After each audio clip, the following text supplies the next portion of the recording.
Welcome to Let's Face the Facts, the rewatch podcast for the classic sitcom, The Facts of Life.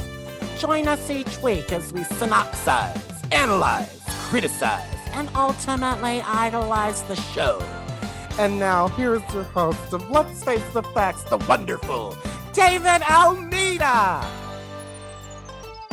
Thank you, Matthew Arter. Welcome back. It's another week, another show. Thank you for downloading and pressing play.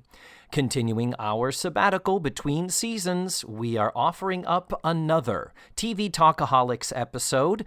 This is the show that we do every month on the Patreon. Patreon subscribers get exclusive first access to these shows before they're released to the general public. The link to the Patreon, of course, every week. It's in the show notes. I always tell you that. You know that.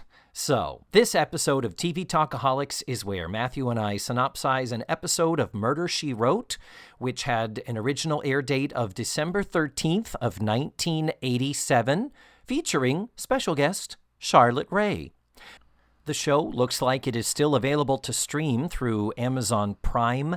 It looks like it's in partnership with Freevee now. Before it was IMDb TV, but now it's Freevee. I don't know how all this stuff works, but anyhow, I have Prime, and I clicked it, and I could watch it still. So hopefully you do too, and you will.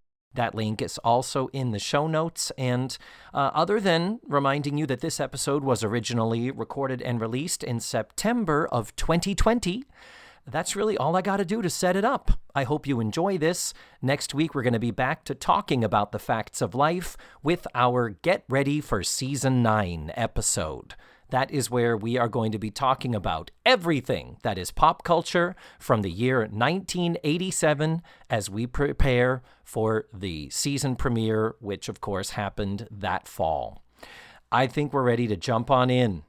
Let's face the facts with TV Talkaholics Episode 10, Murder, She Wrote, featuring Charlotte Rae.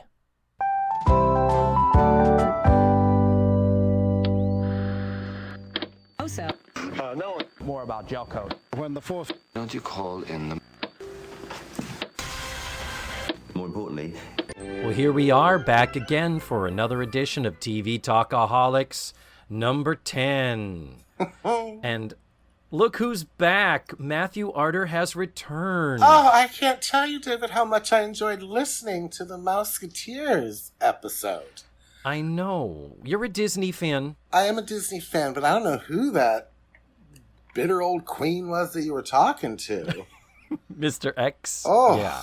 If I told you, I would have to kill you. But Mr. X was a really, really wonderful co-host. It was really, it was a kind of a breath of fresh air. Not going to lie. You weren't impressed? I don't know how he listens to his own voice. It's so nasally and so gross. And anyway. Well, that was altered, of course. He altered his voice. Clearly, he turned up the high-pitched, squeaky, nasal. See, I don't know who would do that. Who would make their voice like that on purpose? Ugh. David, can we talk about why we chose what we chose and what we chose, please? Yes, let us get right to it because we have so much fucking ground to cover.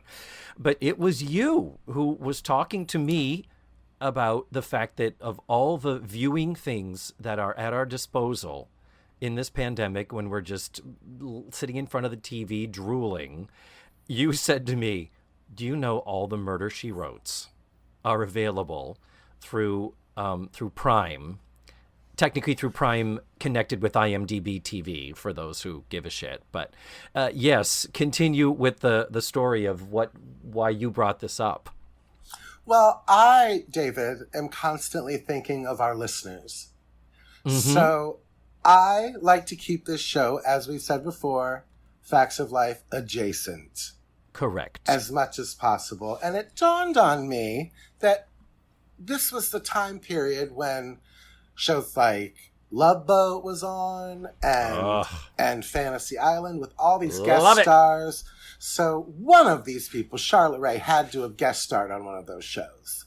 Mm-hmm. So we looked, and I don't think we found anything. We found a scant number of Love Boats and Fantasy Islands, and those are not out there. You can't get them. They're not accessible. They're worse than the middle seasons of The Facts of Life at this point. That's true. So we decided on Murder, She Wrote, because I happened upon an episode of Murder, She Wrote on the Hallmark channel, the Hallmark Murder channel, because it's separate than the actual Hallmark channel. And there was Van Johnson, and there was Tom Bosley, and I was like, oh my God, they had guest stars too. So we found an episode of Murder, She Wrote. Starring the wonderful Charlotte Rae and other guests, which we'll get to. But we are about to discuss, synopsize, and overanalyze Murder, She Wrote, Season 4, Episode 11, Doom with a View. Ooh. It's spooky just listening to you say it. You're welcome. And for those who don't know what Murder, She Wrote is, if you've been living under a rock for the last 35 years, Murder, She Wrote is a show that starred Angela Lansbury as a retired English teacher who, after being widowed in her early 50s, becomes a very successful mystery writer. And then she starts traveling all over the country and becomes a serial killer. Yeah. Are we going to start right in with everything that's wrong with Murder, She Wrote? Or, I mean, the fact that, like, there's always the joke. Like, if you're at a party and Jessica Fletcher shows up, get the hell out because somebody's going to die. So, exactly. And considering she's the one who is going to waylay the cops and the professionals in the investigation as I write mystery books, so therefore I'm an expert when I see a footprint or a tire track. And she's the one that throws them off the scent that it is so obvious she is the one who has killed all of those people all 12 seasons. I am fascinated by the fact that the police just allow her into a crime scene and let her just move evidence. And I mean, has anyone ever heard of a mistrial? Yeah, exactly. Or how does she not spend 90% of her life testifying in court cases? And why do murderers just constantly give her their whole story without being like, I might want to talk to a lawyer before I talk about this? Like, every murder at the end confesses step by step how they did it. Yeah. It's like nobody wants to talk to a lawyer. Nobody wants to say, like, I'm going to keep my mouth shut. Yeah, I plead the fifth.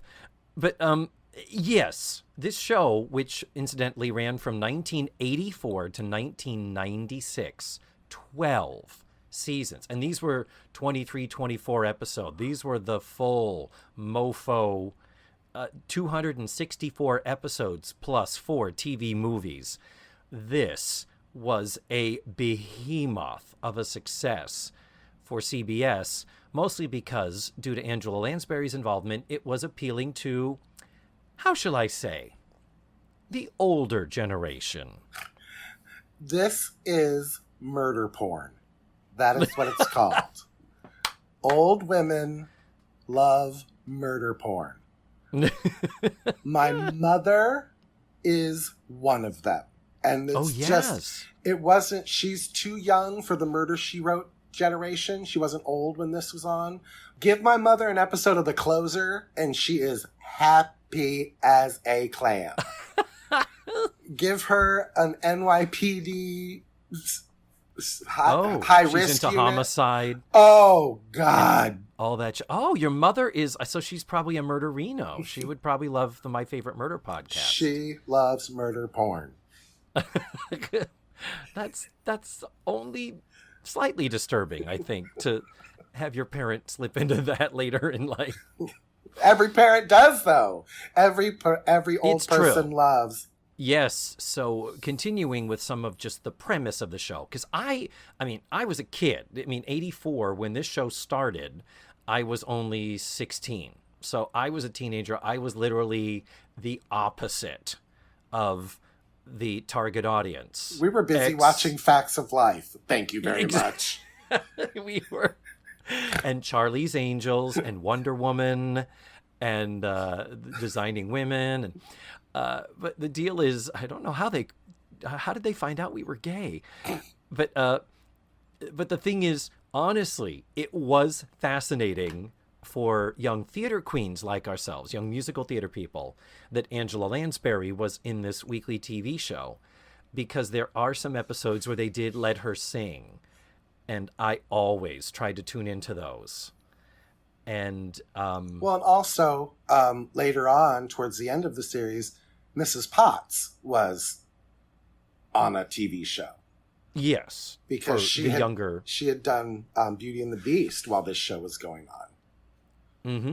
And here's an interesting little tidbit.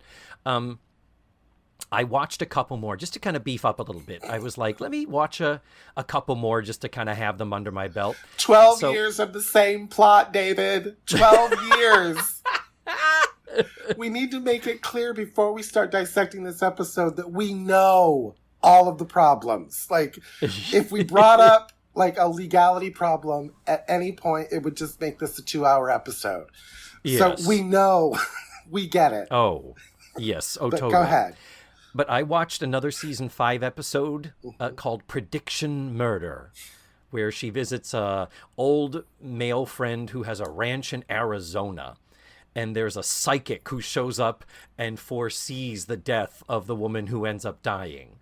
Spoiler alert, she was in cahoots with him and she was trying to fake her own death to get out of the marriage to this dude's son. And so there's that. But the one I had to go to was season 4, episode 6, called It Runs in the Family, where Angela Lansbury, as Jessica Fletcher, is not in the episode. Mm-hmm. The entire episode takes place in England with Jessica's cousin, Emma McGill, a retired dance hall singer. And she's got on a red wig and kabuki makeup. And Matthew's dying right now. The kabuki makeup, though, is in every episode because we're now watching it in HD. Yes. So, like, I could see the eyelash glue on her crooked eyelash during this episode. I could see her lip line, like, that was drawn way above her upper lip. I was going to point that out. I'm glad you said that. Oh, my God. Yes. Yeah, Angela Lansbury has a very thin upper lip, and so a common makeup trick is you draw the lip line a little bit above that, but whoo, it's way above that, and you can clearly see where the real lip begins and ends. This was never meant to be seen in HD. No, definitely not. You could see people's powder. It was so, like, anyway. Yes. But in this Emma McGill, this character, Jessica's, her Patty Duke identical cousin, she was a retired dance hall singer. So she's doing the old talking cockney. Oh, I don't know which was worse, the men or the gin. Oh, love, that was awful. She's having a fucking ball. She is having so much fun. Yes. But at one point, her friends say to her, Emma, why don't you go back to the stage? Why don't you get back into it? And she says, what? Oh, no. This old voice has more cracks in it than an old teapot. Even knowing it takes 3 years to make an animated feature. I'm not sure Mrs. Potts had happened yet, but for her to say this voice has more cracks in it than an old teapot, I'm like, oh, how prophetic. What did she sing? Did she sing? Oh. How'd you like to spoon with me? How'd you like to spoon with me? Which Angela sang in Till the Clouds Roll By back in the 1940s. So it's literally a song that she had already done. And, oh my God, it's amazing. And in addition to her in the cast, we had Christopher Hewitt, Mr. Belvedere. The cop was Anthony Newley. Oh my God. In just a simple act, I'm like, so is the cop going to walk over and be like, oh, you like to spoon with me? And join along with her, but it didn't happen. And a young pre-Frasier Jane Leaves. Oh. Yeah, another cockney. But, oh, oh no, he walked in and told me I had to do this. Oh no, that whole, we are rich people and there are these lower class hooligans at our breakfast table and all of that class shit. Just, it's glorious. I highly recommend the episode. I wish your Cockney accent was better. I mean, you, ow, are, ooh. I mean, mine is right on. So it's like you took me there. yeah. Yeah, so that's season 4, episode 6, and the title is the final line of the show when Anthony Newley turns to her and says, "You seem to have quite a knack for solving mysteries, Ms. McGill." And she says, "Oh, well, let's just say it runs in the family." And she almost coulda, shoulda just turned and winked at the fucking camera. I mean, Jesus. So now that I've synopsized a completely different episode, it's not the one we're talking about, but it's such a wonderful counterpoint to see her doing, I mean, in 12 years. I cannot imagine it was not a lifeline to say, could Jessica have a nervous breakdown? Could she become an alcoholic? Well, could she go on a killer rampage with a butcher knife? She kind of did, like season 6 through 9 or something. That there was like 3 years there where she showed up at the beginning and it's like, "Hey, gotta go," and then like her nephew or something was the person. Then she'd show up back at the end, like it was in her contract. Like she was done. Yeah. So yeah, she did that in I think it was 6 and 7.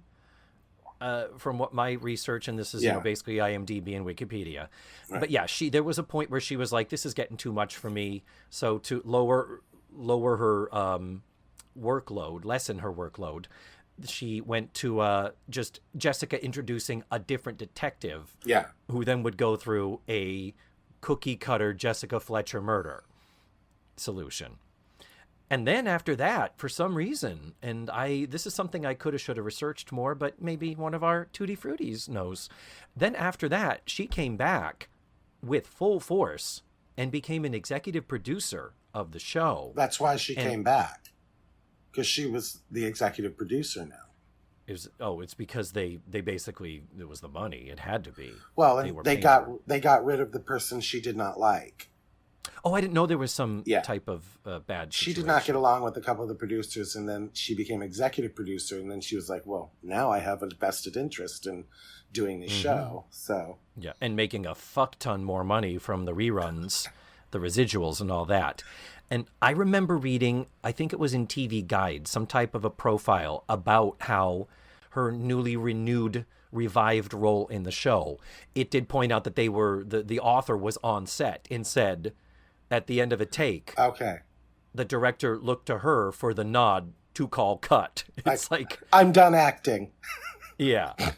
But even the whole thing of it's like, theoretically the director's the one who is running the set, who is the one who says yay, nay, and is theoretically artistically responsible for things. But it's like, you go, bitch. Good for you. Because she is still, I'm sure, making so much money. She made money from you and me clicking on the Prime Video. And happy to give it to her.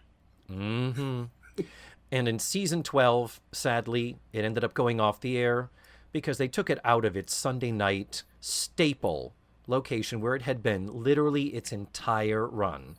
And they put it Thursday nights opposite Friends and NBC's Must See TV. And everybody was convinced that was on purpose, because I don't know if people can comprehend anymore, but you have to kind of dig into your memory of what it was like for 11 years. Murder, She Wrote dominated that time slot. It wasn't slipping in the ratings or anything. No. They just did it to be vindictive for some reason. Like, they wanted that show to end.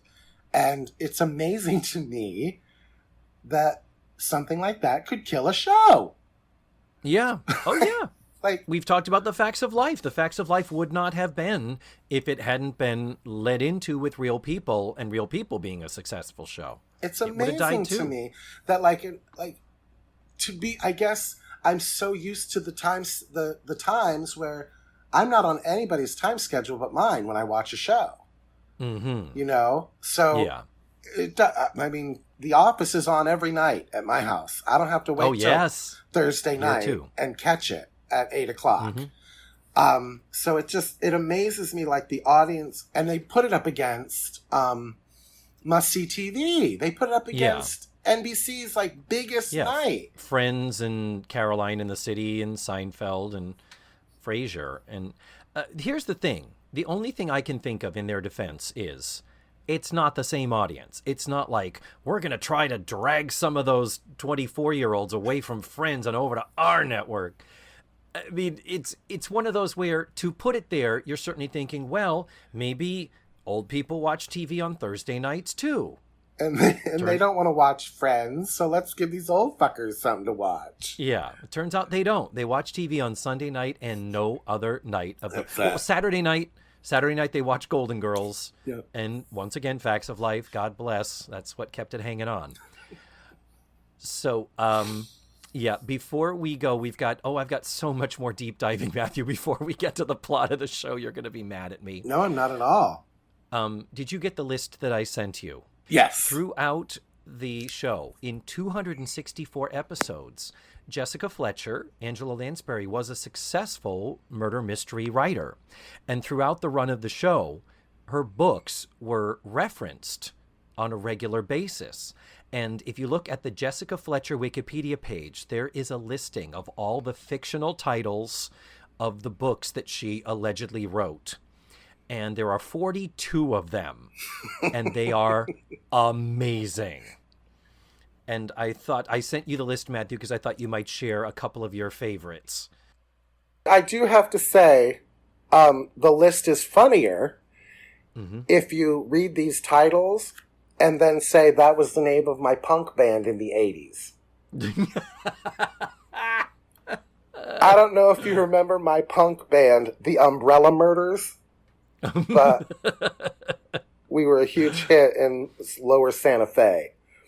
Oh my God! Maybe you saw my my punk band, Sanitarium of Death. Maybe you saw. And I was part of a group called Ashes, Ashes, Fall Down Dead. You opened for Marilyn Manson, didn't you? I did, yes. You see, I'm drawn to the titles that may not be good rock bands, like things like Dirge for a Dead Dachshund, Murder in a Minor Key, The Mystery of the Mutilated Minion. Alliteration is a thing I love, of course. The Killer Called Collect. That could be a movie from the 40s. I'm sorry. And one of them's just called All the Murderers. It's like, okay, she's taken on a lot there. She's writing a book about all the murderers ever in the history of ever. I did enjoy The Corpse Swam by Moonlight. That was kind of had a romantic sound to it. A little bit poetic even. Yeah. Yes. And my favorite, and I'm sure you won't be able to disagree with me, I think my number one all-time favorite, The Stain on the Stairs.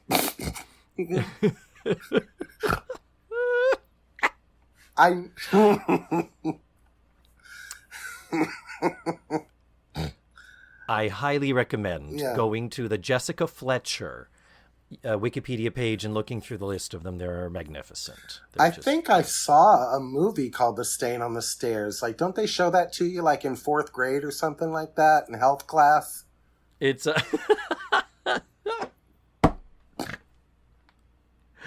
and any of these could also be a driver's ed video, one of those films about, blood on the highway. Yes. Oh my God, Funeral in the Fast Lane. Those type of brilliant movies. So my deep dive was more towards the fact that in 12 years, Angela Lansbury was nominated for a Best Actress Emmy. Mm-hmm. And in 12 years, never received one. She was nominated every year? Every single year, David. Shit. She has like 18 Emmy nominations and has never been given one. She's never won an Emmy. So I did not know that. No, I thought she was an Oscar away from being an EGOT because she's got she's got 4 Tonys, I believe. She already has an honorary Oscar. Does she? Yeah, she has an honorary Oscar. She also has 5 Tony Awards. 5. Okay, excuse the fuck out of me. She actually held that record until a few years ago when Audra McDonald won her 6th. Mm-hmm. Because Audra McDonald can fart into a microphone and they'll throw a Tony at her. Deservedly so, by the way. Fuck yeah, Deservedly I'd listen to that. But it just fascinates me that Angela fucking Lansbury had to go home from those Emmy Awards every year and be like, look at her 5 Tonys, her Oscar, her honorary Oscar, and be like, what the fuck is up with the Emmys? Like, who the fuck do they think they are? Yeah, she's like, fuck you, Sharon Gless and Tyne Daly. And who else would have been the drama winners? Did you look up who actually beat her? Yes. I know Tyne Daly and Sharon Gless, Cagney and Lacey It went back and forth between them until their show was canceled. Then it became 30-something. Oh, okay. China Beach. Oh, that's right, China Beach. I remember that. Towards the end, a show called Sisters and Picket Fences. Oh, yep, Kathy Baker on Picket Fences. And yeah, Sisters was the show that our little Alex was on. You know, Alexandra, our princess. She grew up to have a regular role on the show Sisters. Oh. On The Facts of Life, Alexandra. Yeah. Yep. She was on Sisters. Okay. Yeah. And the trouble is, by that time, it's like, this dusty old chestnut of Murder, She Wrote. But still worthy of a nomination. You know what I mean? Like, yeah.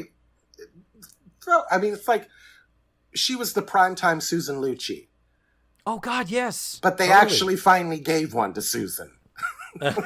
True. They just said, oh, for fuck's sake. I thought Oscar was her missing EGOT. And she doesn't have a Grammy. Not for a cast album? Nope. Not for a... Nope. Oh.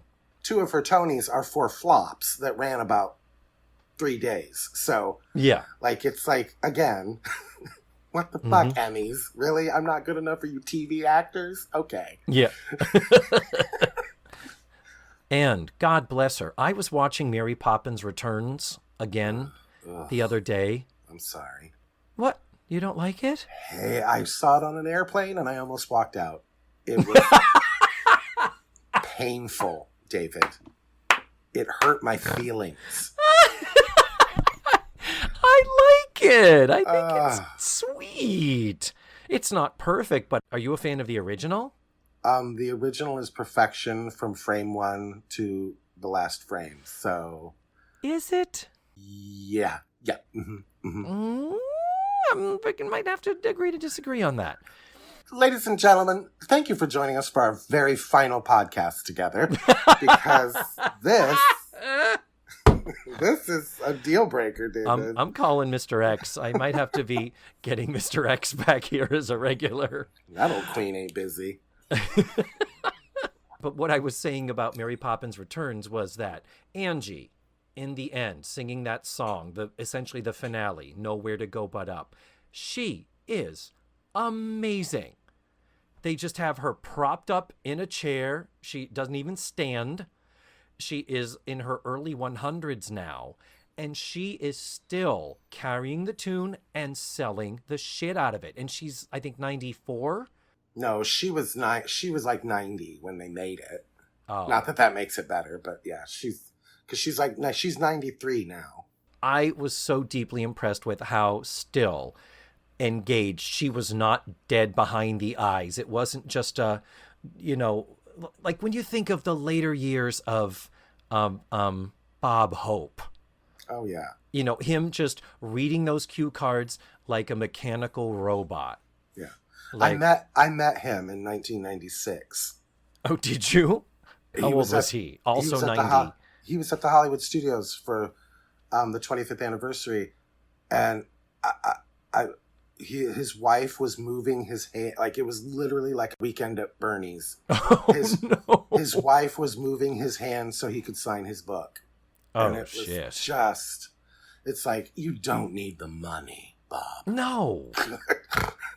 And still, she has it. The light is still on as a performer in Mary Poppins Returns. At least I believe so when I saw her. So Angela Lansbury, I love. I just love her as a performer. Who's arguing about the brilliance of Angela Lansbury? Nobody. I'm just stating that ahead of time because we are about to shit on her show and insult pretty much every acting choice that she makes and every line of dialogue she signed off on. I'm kind of glad I didn't discover Murder, She Wrote until I was old enough to appreciate camp. Oh, yeah. Because I agree. Angela Lansbury is a theater actress through and through, and she is playing to the back row of the third balcony in the theater next door. Everything is like, nobody bothered to say, Angela, the camera is literally a foot in front of you. She is selling it. Yeah. I'm not sure I would say she's going that broad, but you do bring up a point that I cannot argue. She's a little broad. Let's just say. A little bit, yes. Leave us turn back the clock, Matthew, to December 13th, 1987. It is a Sunday night at 7 p.m. What do you want to watch on television at 7 p.m.? Do you want to tune into ABC to watch The Wonderful World of Disney? Do you want to watch 60 Minutes on CBS? Do you want to watch 21 Jump Street on this new, barely a year-old network called the Fox Network? No, you don't. I can see by the look in your face you do not. You are going to tune in to NBC to watch The Smurfs, 'Tis the Season to be Smurfy, followed by a special called A Mouse, a Mystery, and Me, which is a Christmas special about a world-class mystery-writing mouse who spends Christmas Eve with his sleuthing partners tracking down a missing Santa. The special combines live-action footage with an animated character, Alex the Mouse. The voice of the mouse, Donald O'Connor. The actor who plays the live-action end, Dick Van Patten. It is on YouTube. You must watch it. There is nothing left to live for after you are done with, I will say it again, A Mouse, a Mystery, and Me. But then we move on to 8 o'clock. 8 o'clock, of course, we are watching Murder, She Wrote on CBS. ABC, my sources can't even tell me what was on. It would typically have been Spencer for Hire, but I would wager there was some type of a Christmas special happening there. Fox was Werewolf and Married with Children. Nah. And NBC was a special 1-hour Family Ties. Ooh. And this is where Courtney Cox, as Michael J. Fox's girlfriend at the time, in life and on the show, where she is like interviewing the family for a paper she's writing for school. And so they talk about their lives in the family, and we go to clips from the past seasons to support that. Mm-hmm. Sounds very much like an episode of The Facts of Life. Oh, yeah, very true. Coming up. So then, continuing with our evening of viewing entertainment, Matthew, I just want to put forth what your choices are. At 9 o'clock p.m. after this episode of Murder, She Wrote, on ABC was Dolly's variety show, Dolly. CBS was the Hallmark Hall of Fame, a movie called Foxfire, based on the play by Susan Cooper. An old woman with a country singer son and a deceased husband who lives on in her dreams looks back on almost a century of Georgia mountain life. And it stars Jessica Tandy and Hume Cronin. They knew their audience from Murder, She Wrote, and they knew they were probably going to stick around. As an adult, I don't know what I would like to there's more. Okay, go ahead. Thank you. But wait, Matthew, there's God. more. Thank God. On Fox, The Tracy Ullman Show and Duet. That's what I would have been watching. Yeah. God. Yeah. I wish they would release the original Tracy Ullman shows. They were so brilliant. Yeah. Damn it. Even though Tracy Takes On was pretty good. Meh. Some good characters in there. Yeah. It's okay. I still think the Fox show was the best. And then on NBC, there was a movie called The Father Clements Story. It's the true story of a black Chicago priest who meets stiff resistance from his superior when he tries to adopt a homeless boy to set an example for his flock. Starring Louis Gossett Jr., Carol O'Connor, and Malcolm Jamal Warner. You mean I could see Donald O'Connor and Carol O'Connor on the same night? I'm sold. Yes. The title of Murder, She Wrote. Do you know where it comes from? Oh, I did read it, but go ahead. It's from a film. It is a reference to an Agatha Christie film called Murder, She Said, which came out in 1961. And the adaptation was of the Agatha Christie novel called 450 from Paddington. And in that, Miss Marple was played by Dame Margaret Rutherford. And Angela Lansbury would go on to play Miss Marple in the 1980 film The Mirror Cracked. And they wanted her to do more of them, but this one turned out to not be very well received, even though it had a cast including Elizabeth Taylor, Tony Curtis, Geraldine Chaplin, Rock Hudson, and Kim Novak. In 1980. 1980. And they're wondering why it didn't do well. Yeah. Exactly. Like nobody was rushing out to the latest Rock Hudson movie in 1980. No. Now, if they had put John Travolta and Olivia Newton-John in there somewhere. Thank you. But, yeah. It's very fun movie because, again, it's got camp quality. But, ooh, Angela Lansbury, she's only in her 50s. And they've aged her because Miss Marple is supposed to be ancient as all hell. And they've aged Angela Lansbury, and she plays it like she takes a really character-y approach to it. No.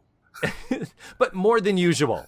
So she's always talking out of the side of her mouth. Well, if you hadn't noticed that he had turned the knob with his right hand and not his left, meaning he was left-handed. She plays her really character-y, and it just comes off as, for a film performance, odd and affectated. Slightly broad. Slightly broad, yeah. Go figure. So the so for her, the franchise they were hoping to start did not ever materialize, and it's probably for the better that she got the Murder, She Wrote TV show. So yes, it is a reference to an Agatha Christie. So Season 4, Episode 11 of Murder, She Wrote, Doom with a View, was directed by Walter Grauman and written by Kenneth A. Berg. I did not research them because I forgot to, and in the interest of time, that is probably for the better. Yeah. So, Matthew, would you like to start and tell us what is going on in the episode? Well, what happened was, I guess we're to assume it's New York City because Jessica is arriving somewhere in a cab, which I'm reminded of the fact that in all 12 years, Jessica Fletcher is never behind a wheel. No. She never drives. She's either driven somewhere or she rides along with people. Yeah. Jessica is arriving somewhere that is being closed down, and as she's going in, out comes who we find out expositionally is her nephew, and they can't stay at his house because there's roaches. There's a bug problem. Angela Lansbury don't deal with no roaches. So they decide, when you know your house is getting tented, where are you going to go? The Plaza Hotel. In the middle of New York City. Not just any, the Montaigne Plaza. Montaigne. Montagne, which I think is the French word for mountain. But it's also the hotel, the room that they stayed in Big Business. Is it? Yes, it's the outside. Oh. The establishing shot of their hotel is the Plaza. The Plaza Hotel, of course. And when he mentions it to her, she does say, the Montaigne Plaza? Why, it has more stars than the sidewalks in Hollywood. Yes. And they have that conversation in the back of a cab while they're on their way there in front of what is quite possibly one of the worst green screens I've ever seen in my life. So bad. There's practically like a black line around the perimeter of the people. And the other thing about green screens, and I think in those days it was a blue screen, is that what they forget is they're showing footage of the street going by.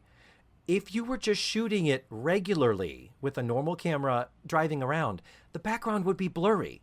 You'd be focused on the person in the foreground, but in just about every camera shot, unless you intentionally do it otherwise, the person is in focus and the stuff in the back is blurry. So to see this perfect, crisp, 100% in focus New York street going by, oh my God. I like that. I did too. Again, camp. It's campy. So, they get to this hotel, and immediately, David, people start acting shady. Oh, God, yes. And this is where I am ashamed to admit, but I'm going to admit it, I can never figure out who done it. Ever. The show surprises you? Every goddamn time, David. I am always wrong. And it's like, and I mean, this is in life as well. Like, people are like, what do you think's going to happen with the election or whatever? I'm like, I don't have any idea. I don't know. I live life like a dog. I am constantly surprised by things. But every person that is introduced into this episode acts shady. And you're like, he did it. And you're like, he did it. Oh, Yep. she did it. Yeah, she did it. No, it's this one. It's this. Oh, this guy. So I must have thought 5 people did it before the end. And it's just... Wow. Well, if I may supplement your wonderful Please do. synopsizing, before we even get to the hotel, in the backseat of the cab, we get the exposition of they're going to the hotel because Jessica's nephew, Grady, played by actor Michael Horton, Grady is good friends with this guy named Garrett. They went to school together, and Garrett has married the woman who owns the hotel. And Jessica is like, Garrett? He went to school with you. He's your age. And he's like, yeah. And she's like, she's much older, isn't she? And it's like, yeah. So there's a May-December romance going on here. And Jessica says explicitly, I have to say, I can't imagine them together. And he says, well, they're like a couple of lovebirds. Cut to them in the hotel lobby and they are fighting. Cut to it's 1987, so a possibly 18-year-old or 40-year-old young man is arguing with what looks like Jessica Tandy from behind. But it's not Jessica Tandy. Oh my God. It is Janet Leigh. Janet Leigh from Psycho. Janet Leigh as in Jamie Lee Curtis's mom. Yeah, and married to Tony Curtis. Briefly. Because that was a completely legitimate marriage. Yeah, he wasn't suck of the pee-pee. The actor who plays Garrett, and they call him Gary, is his nickname. And I just want to say to the writers, really? Grady is Jessica's nephew, and he's recurring. He comes back for several episodes. So you take Grady and you make his friend Gary. So talking about, well, Grady. Well, Grady was there with Gary, and Gary and Grady with it. Well, that's a plot point. That's a plot point later. The letter G is, yeah. But it couldn't have been something that doesn't end in a Y. It couldn't have been George. Couldn't have been something that is aurally completely different from Grady. Yeah. I said aurally, Matthew. Giggity. So the actor is John Callahan, and he is 34 years old. Janet Leigh is, Matthew, she is 60. Shut your mouth right now. I know. 60 looked so different back then. Like you said, she looks like Jessica Tandy in Driving Miss Daisy. She looks like she's 80. Shut shit. your filthy mouth. Now, Angela Lansbury is 62, by the by. And she looks 20 years younger than Janet Leigh. Yes. And when you think of the fact that these two women have worked together already in the past, they were together in a film called The Manchurian Candidate. 1962 Frankenheimer film, very famous. I love this movie. And in it, Sinatra is sort of the lead, and Janet Leigh is the love interest. Lawrence Harvey plays Frank Sinatra's colleague, and Angela Lansbury plays Lawrence Harvey's mother. Yeah. And I think she's as old. She and Sinatra are the same age, and I believe history shows that she was a year older than Lawrence Harvey, playing his mother. And that was one of her Oscar nominations, by the way, and she lost to Patty Duke in The Miracle Worker. Who didn't? Yeah. That's the same year that Feud, Betty and Joan, and Whatever Happened to Baby Jane lost to Anne Bancroft. So it was a heartbreaking year for homosexuals.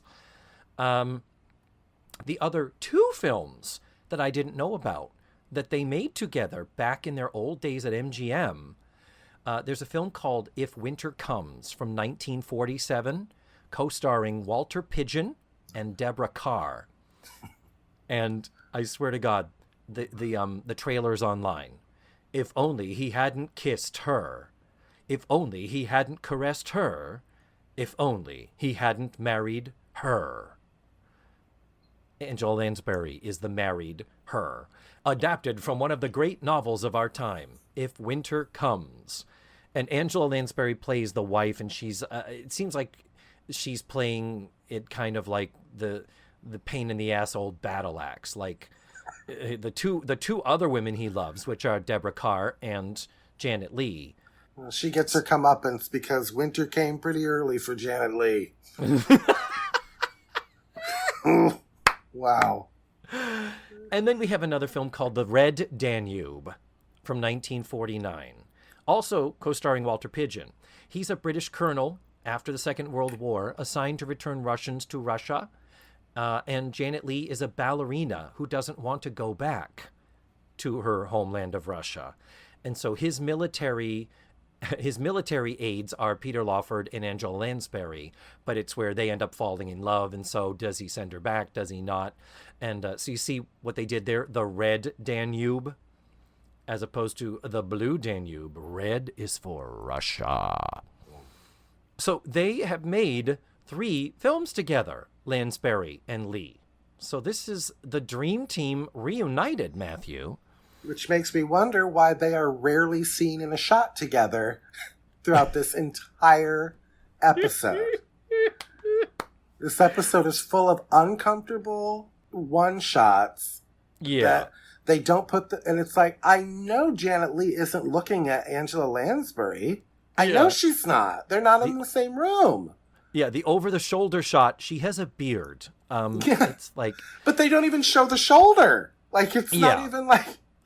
I don't know. It was so weird to me. Like, everything was not... There were hardly any 2 shots in this whole thing. Yeah. And you wonder if it's because of Angela Lansbury having a certain shooting schedule based on her celebrity and involvement, where it's just, no. Monday and Tuesday, we just crank out all of Angie's close-ups and we're done. Right. And then the rest of the week we use her stand-in for walking around and opening and closing doors and stuff. But Janet Leigh is dressed a certain way. Matthew, do you have the words? Do any of us have the words to describe the outfit that Janet Leigh is wearing? I'm trying to remember her first outfit. It looked like something Blanche Devereaux would wear to bed. Yes. It is a dark plum blouse with a ruched mark turtleneck all the way up the neck and a big cameo pin right at the clavicle meetings. What do you call this? What do you call that right there at the collar? She called it her turkey waddle. I would imagine. She's hundreds of years old. Yeah. But Yeah, and then so she has like sort of black leggings of some sort, but then there's this flowy, satiny, it's like a mini kimono that only comes down just below the hips, and it's tied around the waist, and it's just big flowy, but it's bright blue with black and pink and yellow paint smear 1980s patterns. It is fan-fucking-tastic. Yeah. In how hideous it is. Yeah, she's clearly the rich old lady in charge of the hotel. I'm thinking what they were trying to do here was a Leona Helmsley thing, don't you? I mean, probably, yeah. Mm-hmm. Because, I mean, she was famous in New York. Leona Helmsley was already famous before the scandal and it went national. But remember, her lawsuit started in 85, so she was already going through her shit. And then she wasn't convicted until 89 when they got her on tax evasion. And yeah.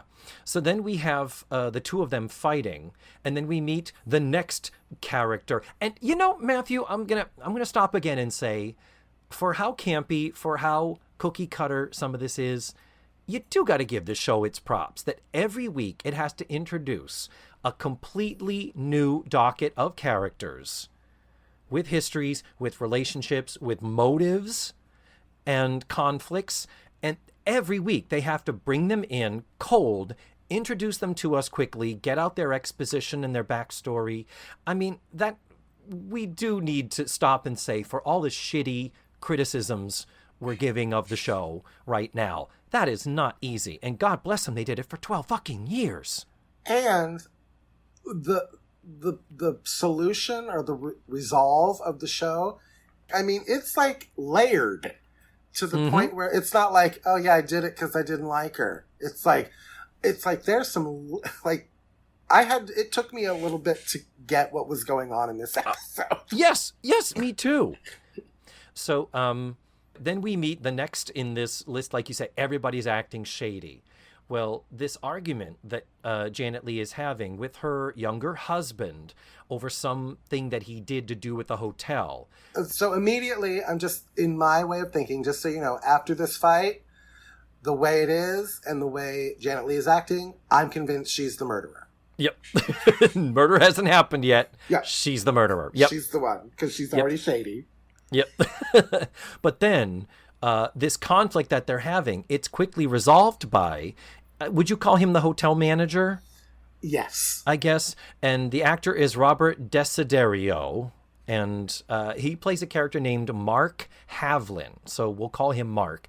And he quickly steps in to say, well, that fuck-up thing that happened, I took care of it and fixed it. You know me. I'm always here. I'm always the one that helps out. I'm the indispensable employee, just trying to get ahead. And very quickly it's like, okay, you are the suck-up. And he's saying that while he might as well be twirling his mustache like Snidely Whiplash. So immediately Matthew thinks, okay, he's the murderer. Not her. It's him. Yeah, it's him. So then the classmate, so Garrett or Gary, I'm going to call him Garrett so that there's a T at the end. Garrett sees Jessica and Grady checking in. He's like, oh my God, there's my classmate. So their introductions are made. Jessica says she's in town for work. In town for work. She travels an awful lot, and we don't see her writing very much. And yet she seems to put out these novels. But anyhow, and the Janet Leigh role, her name is Cornelia. Oh, really? Cornelia. Yep. So gross. But again, like Leona Helmsley, trying to... I see.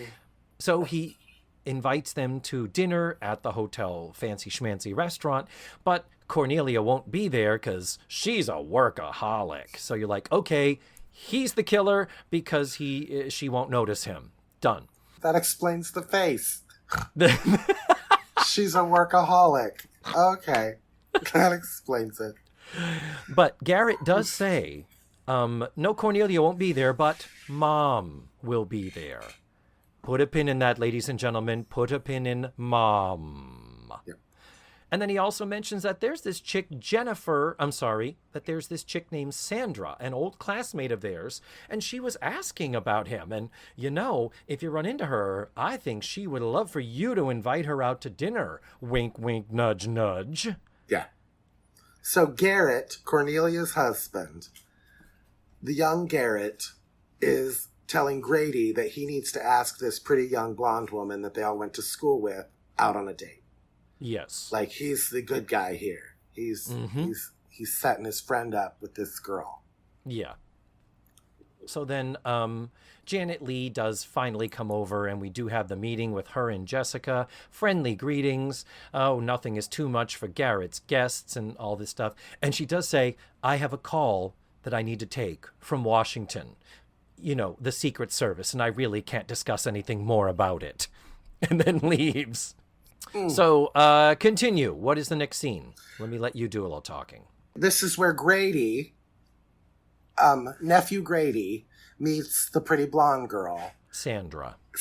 Once again, they are not seen in the same shot together. Oh, yeah.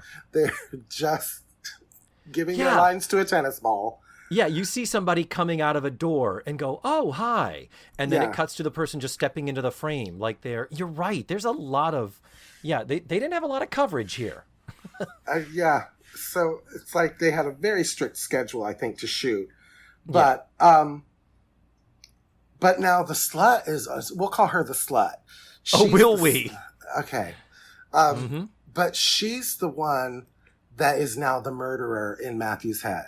Because she is being all shady as she gets into the perfectly timed elevator after agreeing to meet nephew Grady, for dinner. Yeah.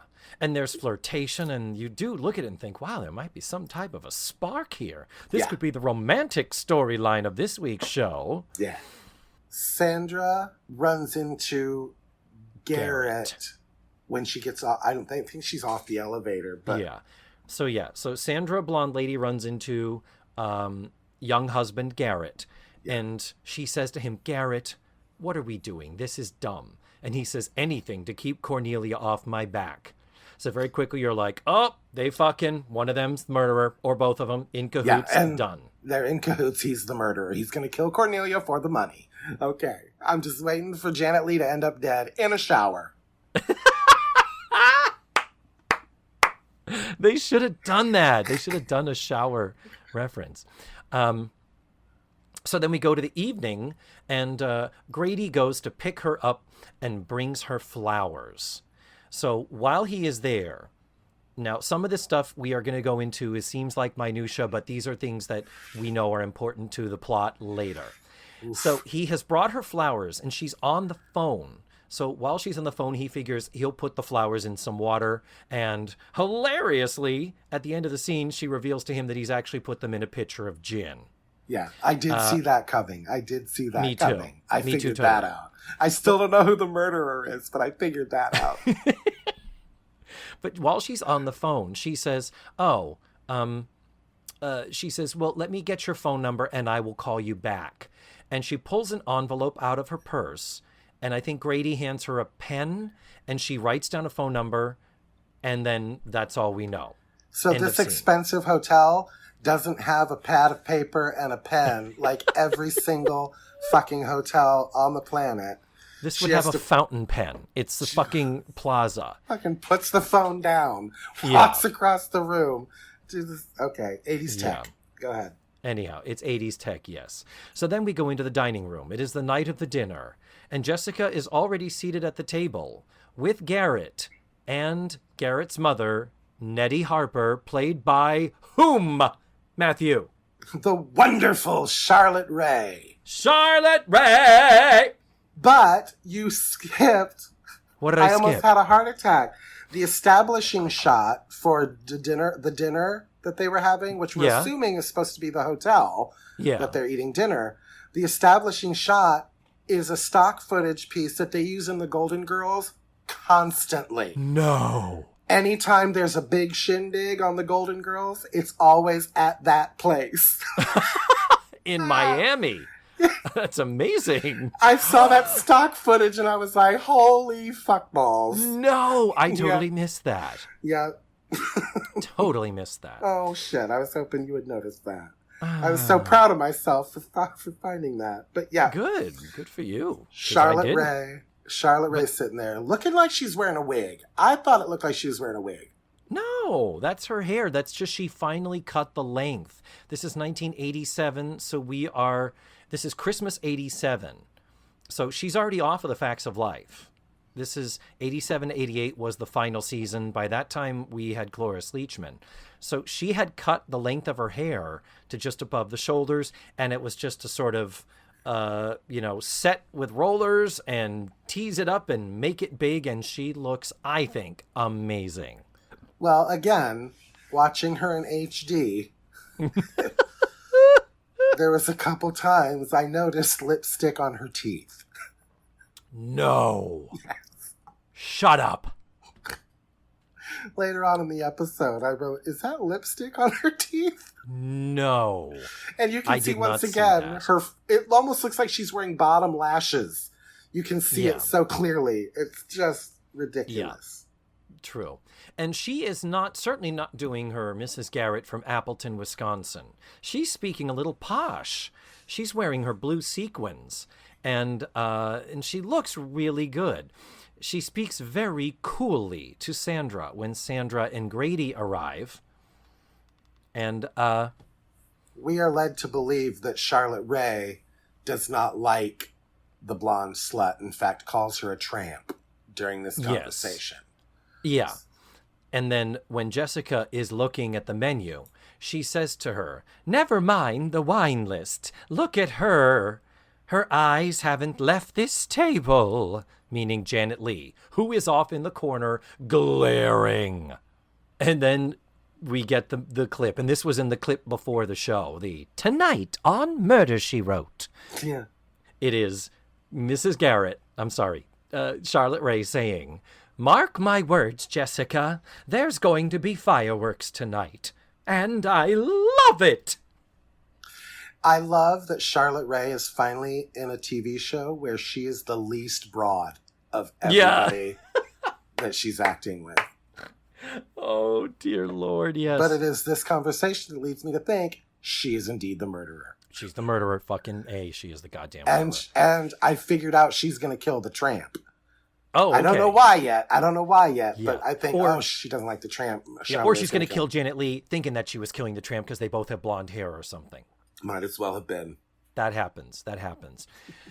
Then that's a first commercial break. We come back from commercial, and we have a confrontation between Cornelia and Garrett. So that's older Janet Leigh and her younger husband. And she's complaining about the fact that Sandra has checked into the hotel 9 times since they were married about a year and a half ago. I think we really figure what it is. And Janet Leigh, by the way, she is wearing a black chiffon dress with a popped collar, big, gigantic faux diamond, sparkly, dangly earrings. She looks like Elvira's grandmother. And I mean that in the best way possible. She does. She does. I mean, oh my God. So the word mistress comes out, continuing to lure us, the audience, to believe that, well, there's an affair going on between Garrett and Sandra, and Janet Leigh don't like it, and, well, she should not. No. And so he tries to allay her insecurities and says she's just letting her imagination ruin a nice evening for everyone. And by the way, there is a storm outside, and we can hear the thunder. So then, Matthew, what's the next scene? Isn't the next scene Jessica Fletcher and nephew Grady? Correct. Lounging, and Jessica's lounging in her full business suit that she wore all day, and pantyhose. And a full face of makeup, yes. But pantyhose. She's kicked her shoes off, but her pantyhose, nasty old lady feet in pantyhose are up on up on the couch. Get your feet off the couch, Angela. You don't live here. But Angela is very concerned that he's not going to go out with this young lady tonight. Yeah. And she suggests that he does, and he invites her to go along.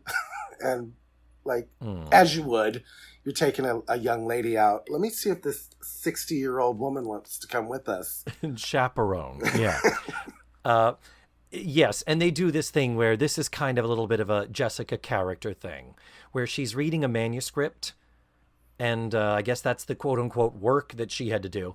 And she was just kind of like, my eyes are blurring. I'm going to go to bed. You should go spend time with your friends. And he's like, well, okay. I was going to sit here and watch you read all night. Yeah. I guess. So he's like, okay. So he goes out, and as soon as he leaves, she gets back on the couch, puts on her reading glasses, and picks up the manuscript again. That was totally a ruse. She just wanted him to go out and have a good time, and she knew that the allure of watching her read was just too great a temptation. Truly. Yes. So then next we go to Sandy's room. Sandy, blonde woman. Mm-hmm. The door is open. The slut. The room. The slut, that's right. I'm not comfortable with that, Matthew, because... You drop the C word constantly, and the word slut is... Well, no. Slut. We don't want to slut shame people. People, if she chooses to sleep around, that is her body and her... who's shaming her? I just want to make sure that when we use the word slut, people know that we're using it in the kindest, most celebratory way possible. Can we at least use that as a disclaimer? Yeah. It's like when a drag queen calls you a bitch. It's like, it's a pretty high compliment. Yeah, true. Very true. So, yeah, I'm not shaming her at all. Okay, That's I the just wanna be character. sure. She's playing the character. I mean, Charlotte Rae called her a tramp. Yeah. So clearly she's... Okay, we'll call her the tramp. Then? The tramp. Yeah, that was very appropriate because Joan Rivers was using the word tramp all the time in 87.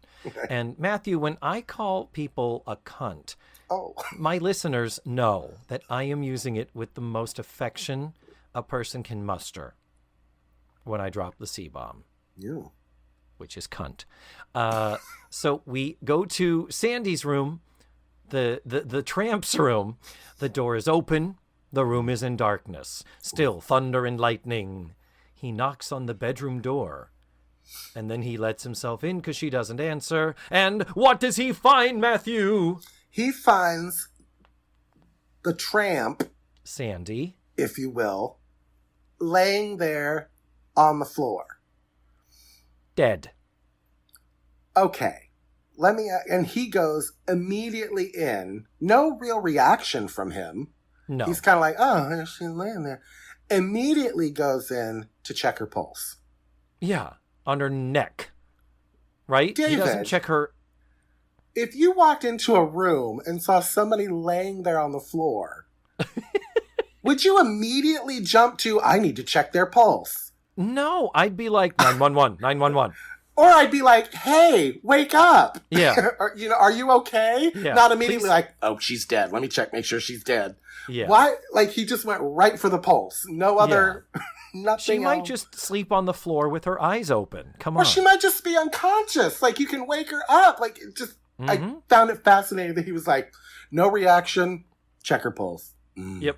Dead. And while he is doing that, in the other room, the darkened living room, outside the bedroom door, we see Garrett, young husband Garrett, running out of the room, unseen by Grady. And so he sneaks out. So it's like, he was there. He's the killer. He killed her. Could we tell that that was Garrett? Yes.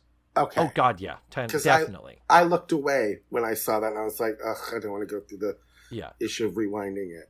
Yeah. And then later, I mean, Grady says, I saw you there, but we'll get to that. So, yeah, no, he was there. We saw him. We don't know that Grady saw him, but Grady does see him. So let me go to commercial again. Do you want to talk about the hotel security, head of security? Again, fucking McGruff the crime dog, for God's sake. He's taking a bite out of crime. It's the trope of, I'm the head of security of this posh hotel. You should have called me first. Yeah, We don't like to upset our guests over little accidents like this. Yeah, I did notice that he felt like it was important if there's a dead body to call hotel security before you call the police. Yeah. And thankfully, Grady does say, I thought I did the right thing. Yeah. Yeah. So then Garrett and Grady end up talking, and that's where Grady says to Garrett, I saw you sneaking out of the living room. And Garrett says, you didn't tell the cops, did you? And he says, well, no. And of course, we are thinking, why? Yeah. At which point Garrett says, well, I saw you over the body, figured I should go get help. If it wasn't for Cornelia, I'd be talking to the cops. Yeah. So there's some sense of some discretion has got to be followed that I don't really fully understand why. Yeah. There's also an inspector. So that was the hotel security. Then we have the cop, the actual cop. The lieutenant who, because if we don't have enough characters for you. Exactly. I'm like, another one? Jesus Christ. We invite you to meet the lieutenant of the police who is Clayton, Blanche's gay brother. Yeah. It's from true. the Golden Girls. Who It's is so true. wearing more makeup than is safe. Yeah. And you can see every line of it, every Yeah. grain of it, HD. Mhm. But I've discovered, now that I've seen him in other acting roles, other than playing Blanche's gay brother, I've discovered that, he is a flaming homosexual. Okay. Oh, is he in real life? Oh, good. Well, because did you not, this character of the lieutenant wasn't exactly like chomping on a cigar like Ed Asner. No, not at all. In fact, he is in a tuxedo. He kind of floated into the room. Yeah, he doesn't play him like a fucking camp stereotype, but the character that they're trying to put forth here is he is the police lieutenant, the head of police, but he is more interested in going to the ballet, attending gallery openings and parties. He acts very grand, and it's very much like he can't be bothered with the inconvenience of these crime things that people keep expecting him to get involved with. Yeah. Somehow made it to being a lieutenant without having ever dealt with any crime. Yeah, wonder what he had to do to get that far in his job. But he shows up, and immediately Jessica wants to talk to him. Mm-hmm. Because why wouldn't she? She's an author. Yeah, I'm a writer, and I have nothing to do to anything with this case. And here I am in the middle of a crime scene, and you're letting me touch stuff. Yeah. Oh, my God. You read my mind. She wants to show him two things that she notices that no one else has made any reference to. First of all, clue number one. She walks over to the dresser and puts her hand on top of the dresser as she points to some blood on the leg of the dresser. And so he's like, so there's blood on the leg of the dresser. She hit her head. And she looks, and the room is huge. I mean, they did get that part right. She's like, but there's nothing here. What would she have tripped over that she could have tripped and fallen to the point of hitting her head and bleeding out? And it's, oh my God. She does everything but tap the blood and taste it, I swear. But she picks up the pillow that has blood on it. Clue number two. She picks up the bloody pillow, which, by the way, was the name of my punk band in the 80s. Yeah, you opened for Limp Bizkit, I think. Bloody pillow. Which is just gross on so many levels. But there she is, like, practically hugging this pillow with blood on it. When you say she wants to show him some things, what she wants to do is tamper with evidence. That is what that's called. Once again, proving that she is the actual murderer in all of these cases. But actually, I don't mean to correct you, Matthew, but you are dead wrong. Why? The pillow does not have blood on it. The pillow has lipstick on it. Oh. And what Jessica has noticed is that the pillow is crumpled and stained with lipstick, and yet the rest of the bed is unrumpled and, in fact, already turned down.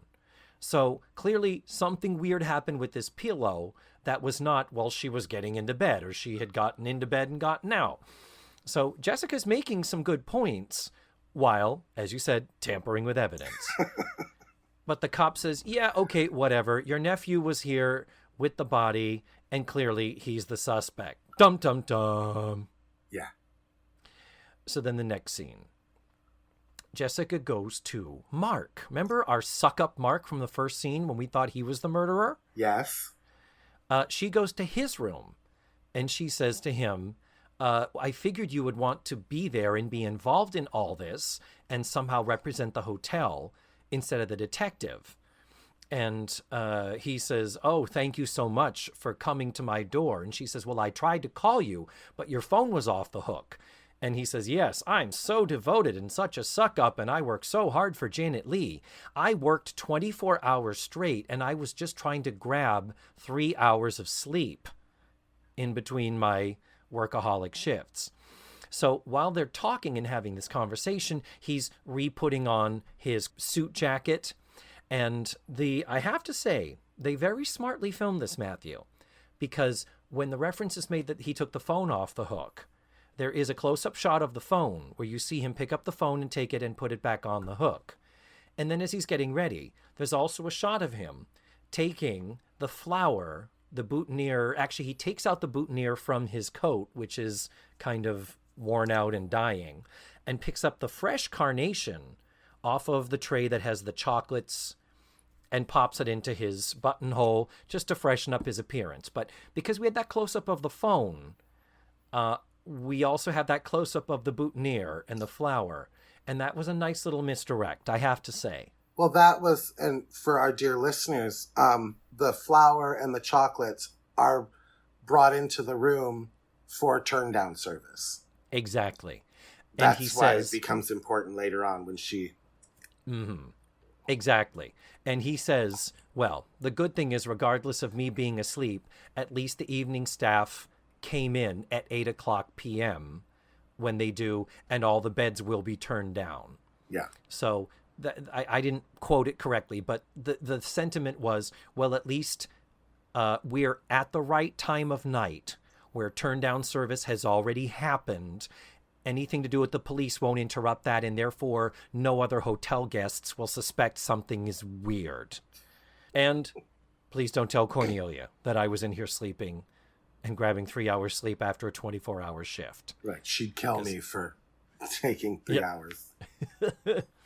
Yes. Next scene, Grady and Jessica. Grady is sitting in the hotel room and he's moping because they think he's a killer. Yeah. At this point, he recounts to Jessica. Like, this is where Jessica's like, well, tell me everything. You know, since the police don't know what they're doing and I do. Tell me everything that happened. Was there anything else that stood out to you about what happened tonight or with Sandra? And he said, no. And he recounts that I went to pick her up before dinner and there was a phone call she got. And you know what? She took an envelope and wrote down a phone number. I'm wondering if the police found that. And Jessica's like, well, you should tell the inspector that. And she says, they didn't find any envelope with a phone number. I wonder if the killer took it because his phone number was on it. Dum, dum, dum. A little bit of a leap, but okay, Jessica. I mean... And she knows what evidence was and wasn't collected from the scene of the crime. Because she was... Probably because she handed it to them. She was intrusive. And then they do start to speculate. Isn't it interesting that Sandra is a computer operator? How in the world does she afford to visit this hotel as frequently as she does? And then they kind of make the next leap of Garrett, which is husband, whom we presume has been having an affair with her, probably picks up the tab. Interesting. And she's a computer operator from where? Where is she from? You tell us. She's from Fort Wayne, Indiana. And who else do we know is from Fort Wayne, Indiana? I am from Fort Wayne, Indiana. I texted you going, oh my God! And you were like, I haven't watched it yet. And I was like, shit! Of all the 12 years, David, of all of the episodes that we could 264 episodes. we landed on the one that mentions my fucking hometown. That is insane to me. So then our next scene is Jessica goes to the lobby of the hotel to talk to Mark again. And speaking of broad, speaking of performance, what we have is we know that she and Grady just were speculating how in the world could Sandra afford to be at this hotel. So in perfect acting like I'm trying to be casual, but I'm not up to something, she says to Mark, well, I was wondering, with Sandra's death and all, if there was some way that I might be able to help, but flowers seem so impersonal. Maybe do you think it would help if I were to cover her hotel bill? And thankfully, I was so glad that they wrote it this way, where he said, you can stop fishing. You can stop fishing, Ms. Fletcher. You can stop fisting. Sorry. Go ahead. Say it again. Sorry. You can stop fishing, Ms. Fletcher. Her finances are a mystery that I stopped trying to solve a long time ago. After her first day early last year, she has been there 9 times. She's always paid by credit card with no problem. And the question is, who is paying the credit card bill? Dum, dum, dum. And you assume what's going on here is that Cornelia has put Mark up to. It's like, this bitch that I think my husband is fucking, check up on her. So it's not weird that he has such an intimate knowledge of her story. Now, that he's sharing it with Jessica? A little weird. Little weird. bit. Little bit. Then we come back from commercial, and Jessica goes to Nettie's room. That would be Charlotte Rae, ladies and gentlemen. This is the second of her 3 scenes in the show. And this is the scene where I think I saw the lipstick on her teeth. Oh, yeah? Yeah, I think so. Mm-hmm. There's one more scene after this, right? That could be it. That could be it. A third time? Wait a minute. Yep. Again. Yep, she's back in. And it is later because I wrote Charlotte Rae being all shady with lipstick on her bottom teeth. Okay. Yes. Mm-hmm. But right. She's being shady as fuck about the chocolate. She's eating the chocolates that the hotel provides. Yeah. And is encouraging Angela Lansbury to take some. But before she gets into the room, Jessica overhears Nettie on the phone. Yes. Saying something to the effect of, well, this is actually going to work out great. Now you really can divorce her. So you're thinking, okay, well. I'm thinking Charlotte Rae's the murderer. Uh-huh. Yeah, exactly. You're thinking no. Charlotte Rae, totally. Yes, you assume she's on the phone with her son, and the idea is that if this affair isn't happening anymore, you can divorce her and have it maybe make some money off of the old bitch. I guess. That's, I think, what I read into it. I didn't understand it at all. Yeah. Did I explain it that it made sense to you? Nope. I don't know why Charlotte Rae doesn't want him to be married to someone his own age. I don't understand who she wants him to divorce, because it comes out later that he's married to one and not really married to the other. Yeah. Spoiler sorry. alert. Spoiler. I did not get it. This is where they kind of lost me. Mm-hmm. Too smart. Not too smart for Murder, She Wrote. But yeah, what like I said, my implication was that, and what they wanted us to think is it's Charlotte Rae on the phone with her son, and knowing that the marriage was in trouble, that her saying now you really can divorce her means you can divorce Janet Leigh, most likely because now the woman she would accuse you of fucking, the infidelity clause in your prenup or whatever. Matthew's doing beautiful mind math work in the air in front of his face. No, I've got a corkboard in front of me with pins and red strings, so I'm getting it. Got it. Okay, yeah. But yeah, it is a little bit of a leap. Yep. But basically when it's brought up, when Angela Lansbury asks her about Sandra, she says, oh, well, Gary and I barely knew her. He barely mentioned her. And it's like, but you think that he was fucking her? Anyhow, and then she says to Angela Lansbury, but poor Grady, you know, the one that they think is the murderer and that they're accusing, I'm sure he's going to get off and that he isn't involved. And they're doing this whole conversation with her shoveling chocolate in her face. And so that's Charlotte Rae scene number 2. No. So then we're by the pool, and this is where it starts to really go off the skids. This is where it gets fucking crazy. Grady and Garrett are hanging by the pool, and Gary admits that they dated. Like before it was, hey, you should hook up. I mean, I'm married, so you should get together with this girl you went to school with. Now it's like, yeah, well, actually, we dated, and I just didn't tell you. And here's the thing. I gave her an engraved bracelet, and it's in her room in her bathrobe pocket. And if the cops catch me, it's all over, but I was wondering if you would go get it for me. Here's a master key from the hotel. And dumb-ass dipshit Grady says, well, I don't know. And he guilts him. Yeah. Garrett guilts Grady. God damn those G's. Into breaking into a crime scene. Breaking into a crime scene to take a thing. And again, the police were there. It's a murder. They didn't take the bathrobe and they didn't look in the pocket of the bathrobe hanging in the back of the bathroom door. Nope. Really? But neither did Jessica Fletcher. Yeah, So let's be honest. If they get past her, chances are good it's going to get past the cops. My notes say, what is happening?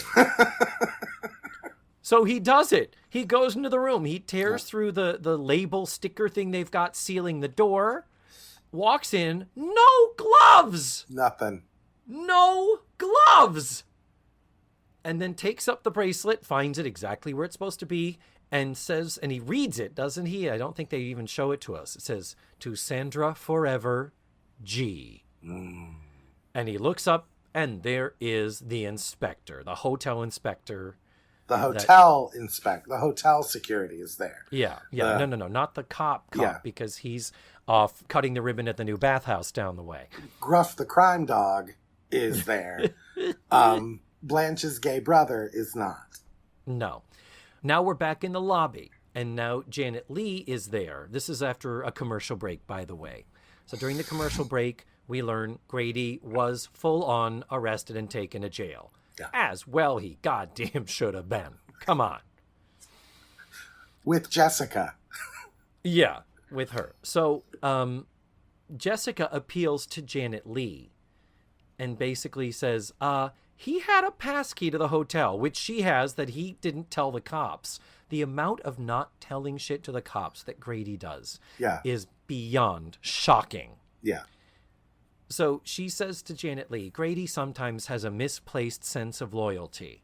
That bracelet, even though the initial says G, that was a gift from Garrett, and I think you know that.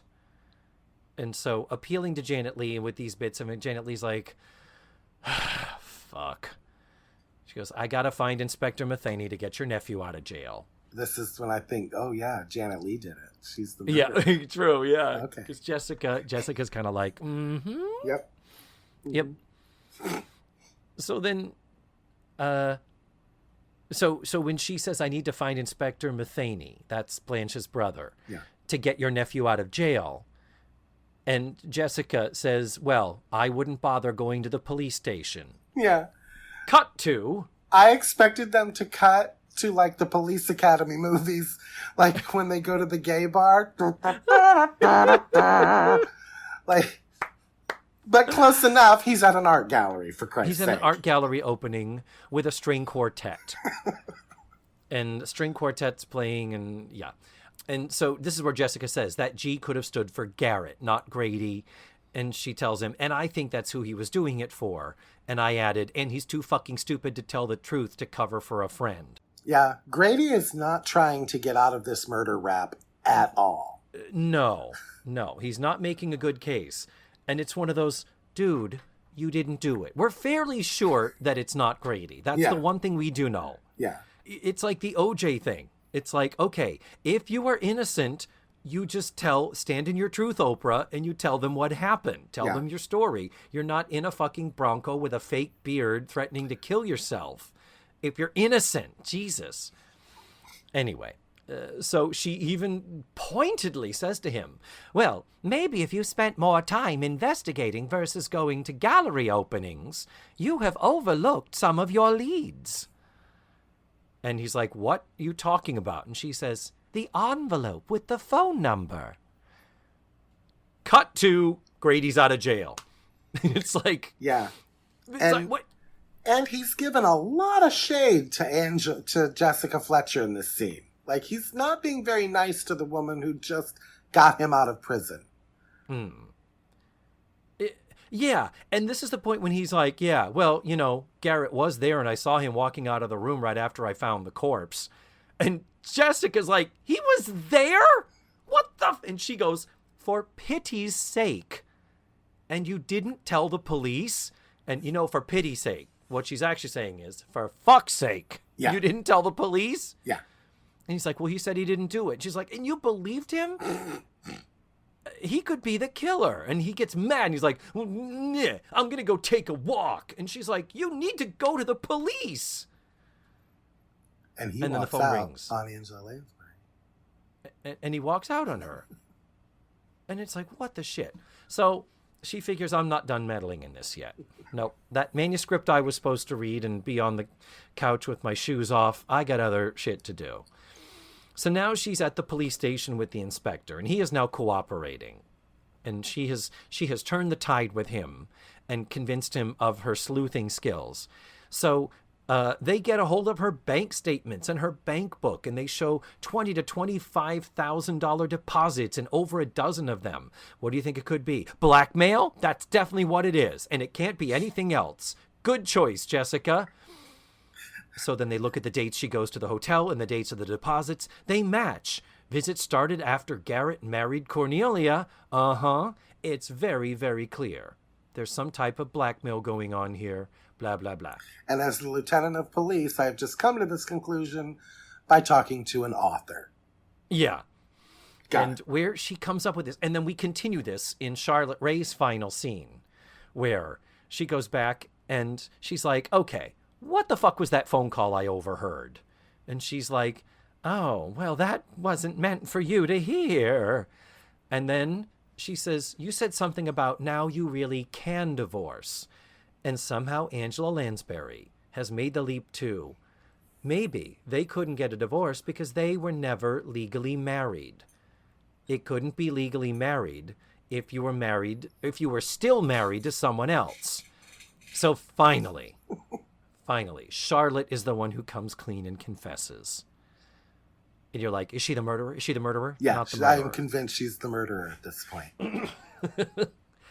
And she says, do you know how much anguish and cash that secret has cost us over the years? Garrett was foolish. And that little tramp, she says tramp, yay.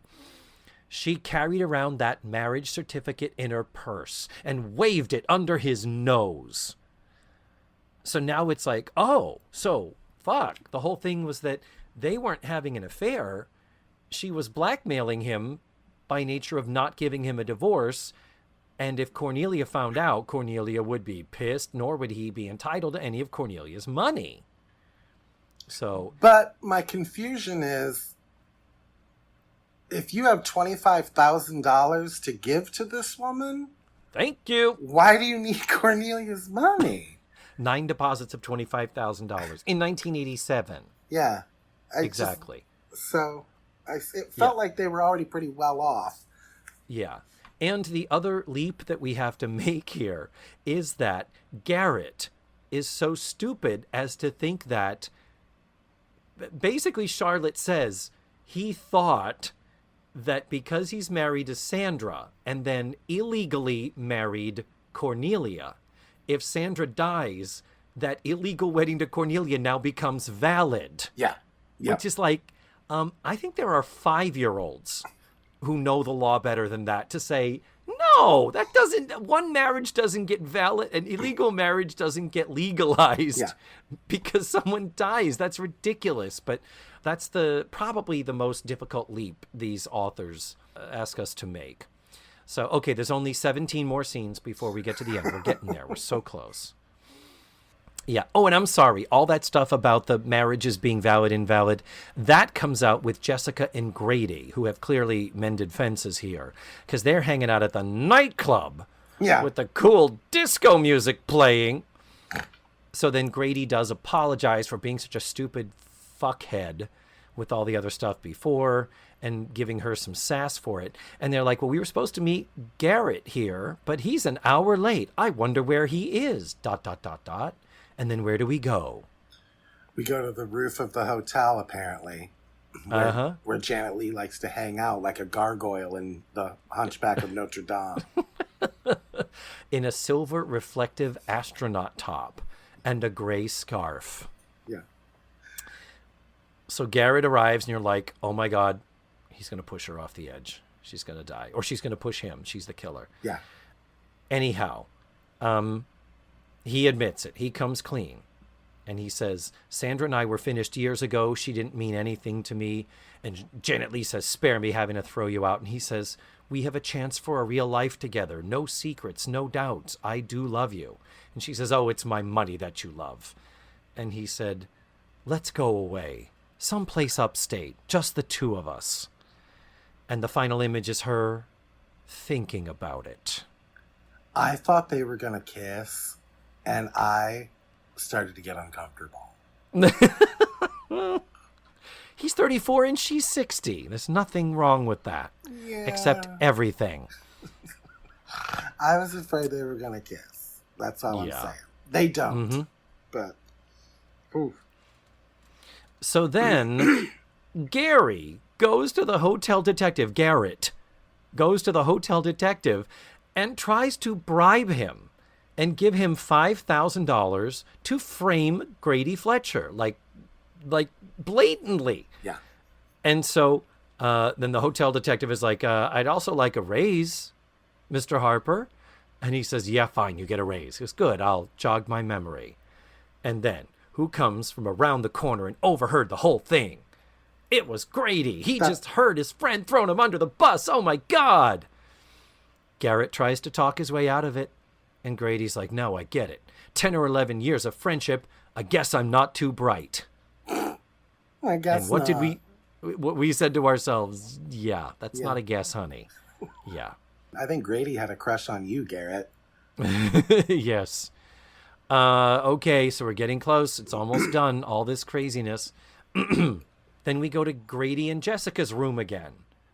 And he is sitting watching television. Jessica is, come on, I've made dinner reservations. Let's get out of here. He's, I guess, mopey because he's lost his friend and he's all meh.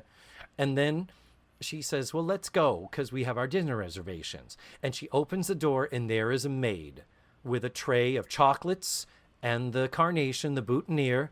Hello, ma'am. I'm here to turn down your bed. That's not what it sounds like. I just wanted her to be Cockney. At which point Angela does one of her subtle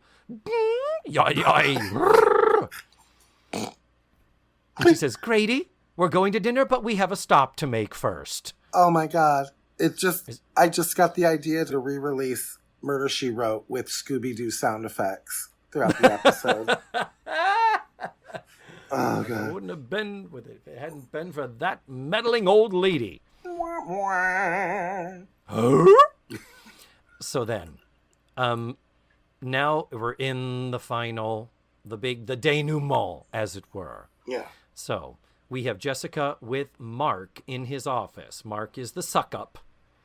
And so Jessica goes and says, so Cornelia thinks that you and Garrett contrived to bring Sandy into the hotel. And he's like, wait a minute, what? And she says, yeah, well, that's what Garrett said. And you were also responsible for rekindling the college romance between Garrett and Sandra. And like pulling a finger out of a dike, he says, well, did he tell you he was married and that Sandra was Gary's mistress and blah, blah, blah? And Jessica's like, oh, no, that's ridiculous. That couldn't be. And he's like, that's right. They were married in Fort Wayne, Indiana. Cornelia had me checking out Sandra's past for weeks. And so she says, well, then why didn't you tell her? And he says, well, Cornelia's highly strung. What point in upsetting her? And Jessica says, well, I certainly don't believe any of that stuff you just told me without proof. And he says, proof? Huh. And he goes into his safe and says, you want proof? I'll give you proof. And he hands her the marriage certificate between Sandra and Garrett.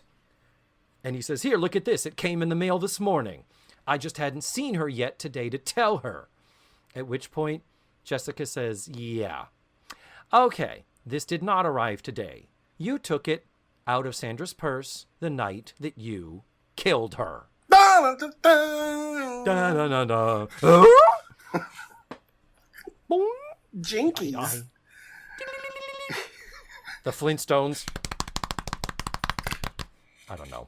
Just random Hanna-Barbera sound effects. What are you doing, dum-dum? So, and then she does the greatest thing where Angela Lansbury goes, oh, Grady. And Grady steps in from around the corner. The door was open and he was listening to the whole confession the whole time. And he says, yep, that's the envelope that she wrote the phone number on, because it's a white number 10 letter size envelope that could not possibly exist anywhere else. Right. So then Angie says, you said you had been asleep in your room and had taken the phone off the hook. And I noticed the clock said 10:30 p.m. and they go back to the shot where he picked up the flower. And she says, if you were asleep for 3 hours, then the 8 p.m. night maid wouldn't have been able to come into the room and leave the chocolates and the fresh flower for the turn-down service. So that close-up shot before of the carnation is literally the key that solves the whole crime. Yeah. And I figured, honestly, Matthew, I didn't know quite how, but I was like, it's this Mark dude. Because at the end of that scene, as I was making my synopsis, I was literally like, so what purpose did that scene serve? Why did that scene exist at all? I had to go back, and it was kind of like, oh, okay, I guess it kind of did this little thing, but it's not really integral to the momentum of the plot.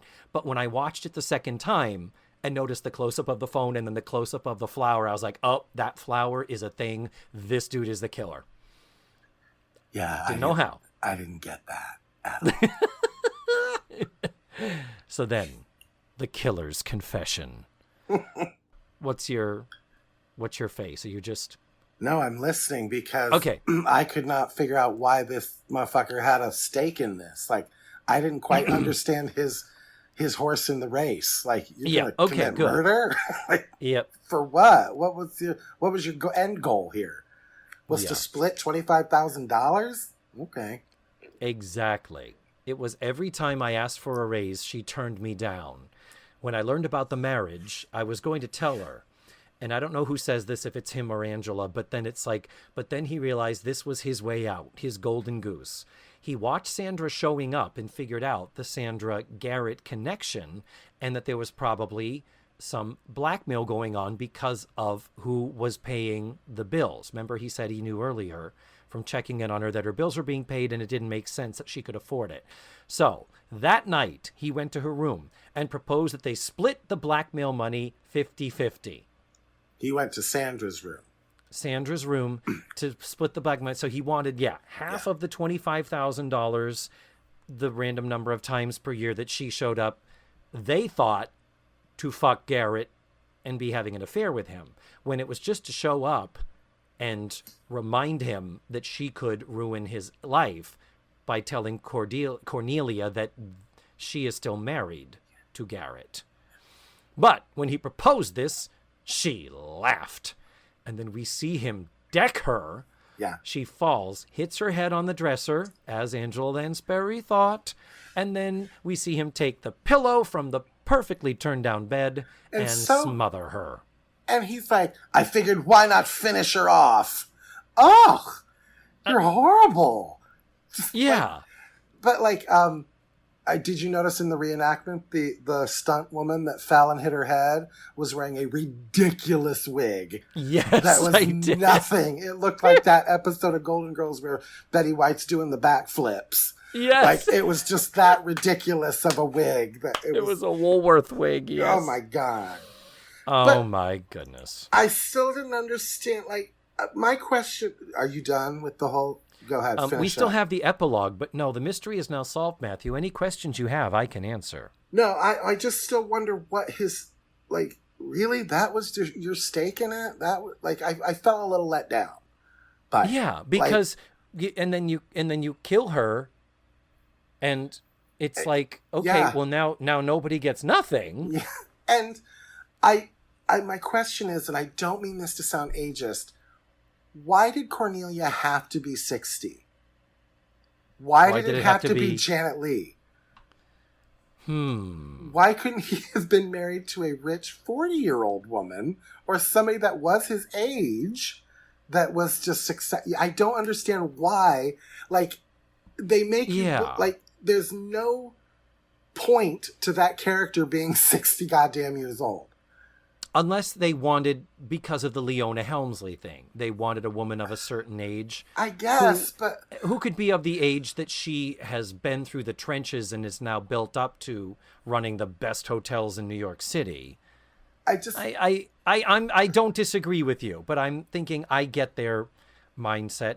And considering all the guest stars on Murder, She Wrote, there is not one of them under the age of 60. I get it, but I mean, I just... Like Charlotte Rae, there was no mention of, I can't believe he's married to this old woman that's older than me. Or, like there was nothing about really Vivian. And it's good for them, I guess, There's nothing about her age, but it just, I didn't understand why that was a plot point, but it wasn't a plot point. Like, well, maybe to position Garrett as looking like a gold digger. And the fact of the matter is that was a little on the nose in hindsight. If it had been, we're pretty sure that Garrett is the murderer because he clearly wants his rich wife's money, but he's not. But that's not what it was. I think it was probably to play up the gold digger thing. All right. I think. Yeah. Oof. So then we get the epilogue, checking out of the hotel. So, Aunt Jessica, did we ever find out what was the phone number that she wrote on the envelope? It was her periodontist's office. She had to change an appointment. Just that red herring of what was the phone number. It was just a doctor's office. So then Cornelia and Garrett show up arm in arm. And they say, we're going to give it another try. And he says to Grady, how would you like to be my best man? And he's like, I'm busy that day. He says, we haven't told you when the wedding's going to be. And he's like, I know. And so they present him with the bill. Yeah. And never mind that you just tried to frame me for murder. Yeah. Yeah, I'm just pissy and me. The balls on this guy asking me to be his best man. Exactly. And it's like, Janet Leigh, fuck, man. He did some shady shit, like some unforgivable shady shit, throwing his friend under the bus like that. But we're going to give it another try. He must have had a gold one. That's what my grandma used to say.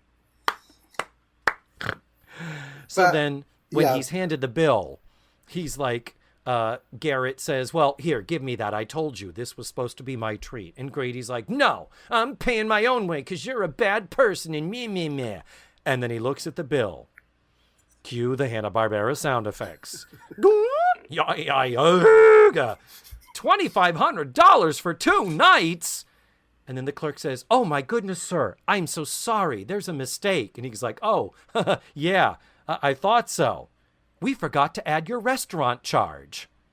Ha ha!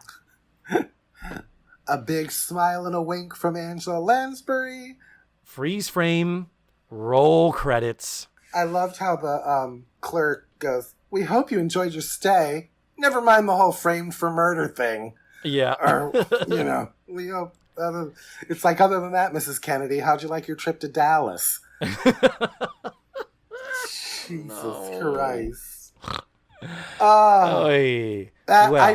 If they did that kind of convoluted stuff for 12 goddamn years, more power to them. Good job. Agreed. And the fact they had to come up with that. And honestly, not all the logic is quite there, but it does make sense. We have to talk through it a little bit. But, how many movies have you seen where you're like, I do not fucking know how we got here. Yeah. I do not know how A led to B to C to D to E where we are. like I said, this is an underrated series, and I hope as time continues, it continues to grow in popularity. One can hope. As you hear, I'm starting to lose my voice. Thank you for having me, David. This was fun. Yeah, I hope you had fun and don't wish that I'd brought Mr. X back instead to suffer through this. I don't think anybody could stand to listen to his voice that long. Really? Yeah. You didn't like his voice? Yeah, irritating. Oh, okay. Well, we are going to wrap this up. That's another TV Talkaholics. Oof. People, membership has its privileges, and you get what you pay for. My darling Tutti Fruities. Oof. Bye, David. Bye, Matthew. Thank you again, darlings, and thank you, Tutti Fruities, for supporting the show. We love you. Mwah! Let's Face the Facts was created, produced, written, hosted, and edited by the wonderful David Almeida. Our theme song was beautifully arranged and recorded by Ned Wilkinson. Please visit FaceTheFactsPod.com for supplemental photos and videos, links to social media, and ways that you can support the show. And don't forget to subscribe, rate, and review. This is Matthew Arder saying tune in again next week for another thrilling episode of Let's Face the Facts.